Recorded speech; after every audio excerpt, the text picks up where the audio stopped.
Story Express, interview. Guillaume Ollendorff, bonjour. Bonjour.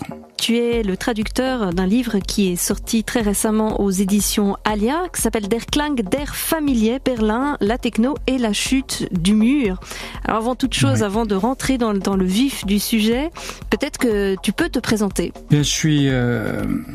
J'ai traduit ce bouquin parce que j'avais déjà traduit pour les éditions Alia un autre livre sur la musique allemande qui s'appelle Dilapide ta jeunesse, ou en allemand Verschwende deine Jugend. Et c'est la merveille avec Gérard Bérébi, c'est que je lui avais juste écrit un email sans le connaître, en étant absolument personne dans ses contacts ou quoi que ce soit, en lui disant ce livre est merveilleux, vous devriez faire quelque chose, parce qu'il a déjà sa collection de livres sur la musique est assez large déjà. Et donc il m'a juste répondu 2 mois plus tard, banco, on y va. Et donc j'ai traduit ce Dilapide ta jeunesse. Et juste au moment où ça se terminait, et au moment où moi j'écrivais aussi un bouquin sur la musique à Berlin dans un autre projet personnel, le livre Der Klang der Familie est sorti en Allemagne. Donc je lui ai immédiatement proposé de le faire aussi. Voilà. Qu'est-ce qui te passionne dans la musique électronique ou dans le monde musical ou culturel allemand ? C'est vraiment une bonne question. J'habite à Berlin depuis assez longtemps, depuis 2007 maintenant. Je crois que j'y suis venu en grande partie même pour la musique berlinoise. J'ai écrit un bouquin sur la musique à Berlin aussi qui voulait un peu raconter tout ça, parce que j'ai toujours eu une histoire d'amour. Quand j'avais 18-20 ans, j'écoutais beaucoup Neubauten, DAF, des trucs comme ça.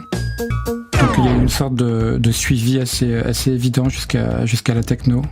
Et puis j'ai 48 ans, j'avais 19 ans au moment de la chute du mur. J'étais à fond dans la techno dans les années 90. J'ai un peu eu du mal à m'y mettre, j'avoue, mais j'ai fini par être à fond dans la techno dans les années 90. Donc tout ça raconte aussi ma génération, même si j'étais pas à Berlin à cette époque. Ça a quelque chose d'assez important, et je trouve aussi que c'est un mouvement qui mérite qu'on y réfléchisse, qui a ouvert tellement au moins de fantasmes et de rêves d'utopie, ce qui est déjà pas rien. Voilà. Tu faisais quoi en novembre 1989 ? Je me souviens qu'avec un pote, on regardait à la télé, on se disait que c'était incroyable. Mais j'ai pas pris je connais des gens qui l'ont fait, mais moi je l'ai pas fait. J'ai pas pris le train pour aller voir ce qui se passait là-bas.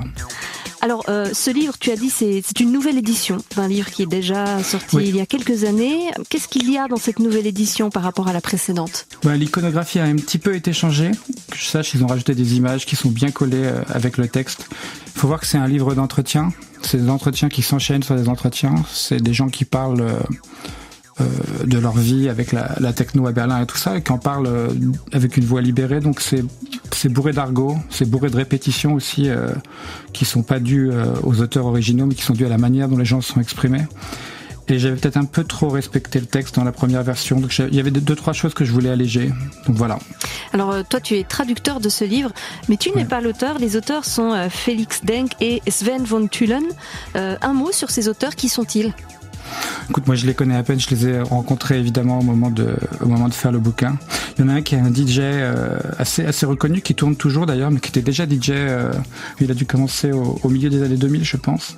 Et l'autre qui est un journaliste musical, un critique musical. Je crois qu'il écrivait dans Electronic Beats, mais je suis pas complètement certain.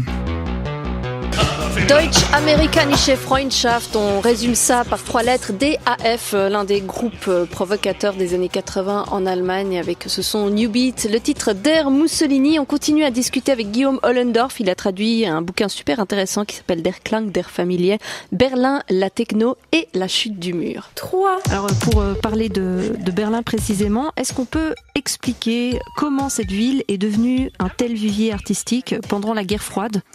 Ouais, il y a pas mal de raisons pour ça.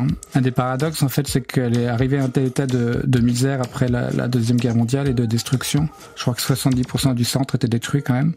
Qu'il a fallu la reconstruire, elle est devenue un centre géopolitique important, une enclave de l'Ouest au milieu du territoire de l'Est. Et donc l'Ouest ne pouvait pas la laisser tomber, il fallait la nourrir, la reconstruire. Résultat, il y avait pas mal de subventions. Et c'était une ville qui attirait les jeunes pour ses universités, qui attirait les jeunes pour ses subventions, qui n'avaient pas de service militaire si on acceptait d'aller y vivre. Et le résultat, c'est qu'il y avait que des retraités et des étudiants, plus ou moins. Aucune industrie n'avait survécu à la guerre, ou vraiment très très peu. Et donc les gens pouvaient arriver à Berlin, avaient des loyers pour presque rien dans des immeubles souvent assez ravagés, se chauffaient au charbon, n'avaient pas toujours une salle de bain, etc. Mais vivaient pour rien. C'était vraiment des loyers à 30 marks, à 20 marks, plus des subventions de l'État pour aller vivre là-bas. Résultat, ça a été un genre d'aimant pour les artistes. À partir des années 70, toute une scène de squatters, de hippies, puis après de punk, new wave, etc., se sont installés. Et donc il y avait quand même, au moment de la chute du mur, au moment de la venue de la techno, déjà une longue histoire de la contre-culture, des voies alternatives de développement, je dirais. Il y a cette histoire qui dit qu'on promettait aux personnes qui s'installaient à Berlin de les dispenser d'armée, c'est juste ? Oui, c'est vrai. Ouais. Je sais pas jusqu'à quand ça a duré, mais c'était vrai au moins dans les années 70 et tout ça. Ouais.